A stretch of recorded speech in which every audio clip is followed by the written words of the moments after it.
The camera is one of mankind's most simplest and well-known devices. Humans have been using them in many different ways for thousands of years.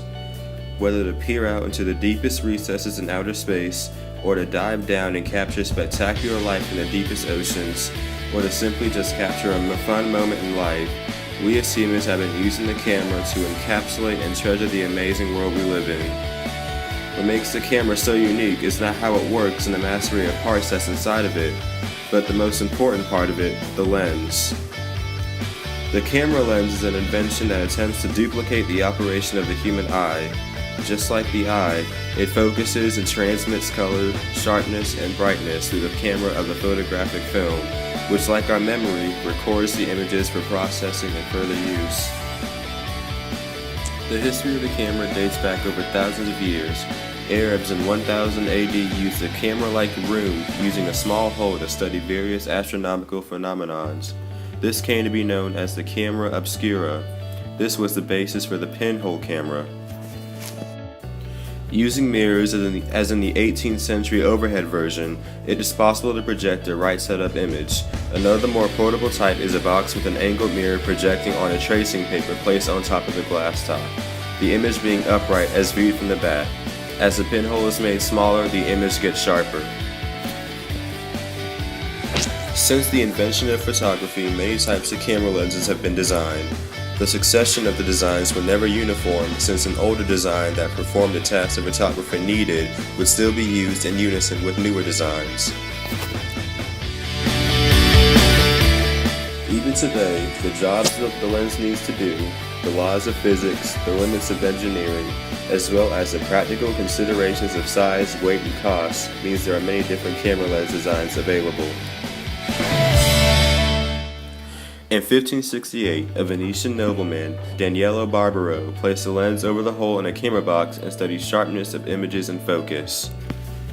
Over the next few centuries, many new camera lens designs were introduced.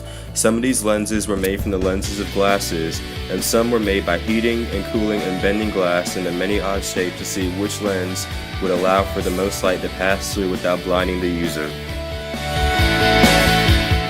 Over the next few years, inventors and engineers had to consider the issues people would experience while using a camera, especially if the user had conditions like cataracts or astigmatism.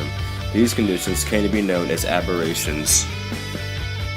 Camera design started to evolve at a much quicker rate than more and more people used them over the centuries, and inventors and engineers knew they had to change the shape and the design of the camera lens as well.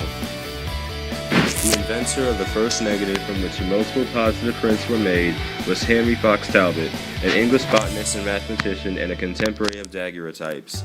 Talbot sensitized paper to light with a silver salt solution in order to make photographs.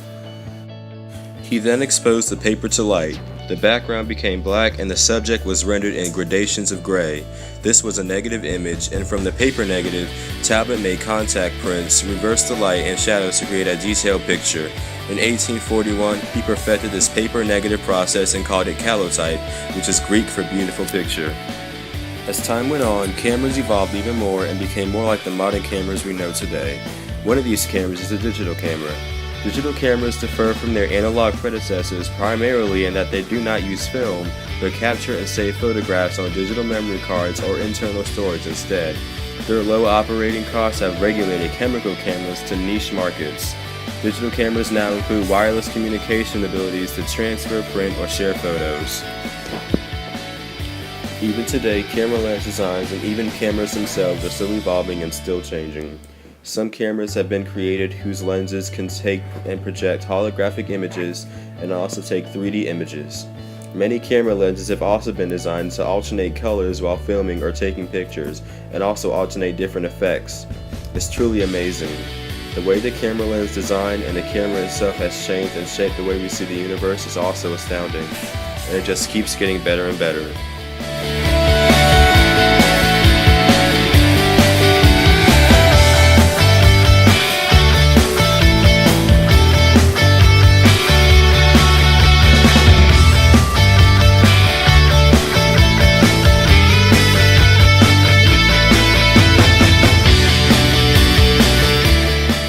This has been a documentary by Marquise, and as always, thanks for watching.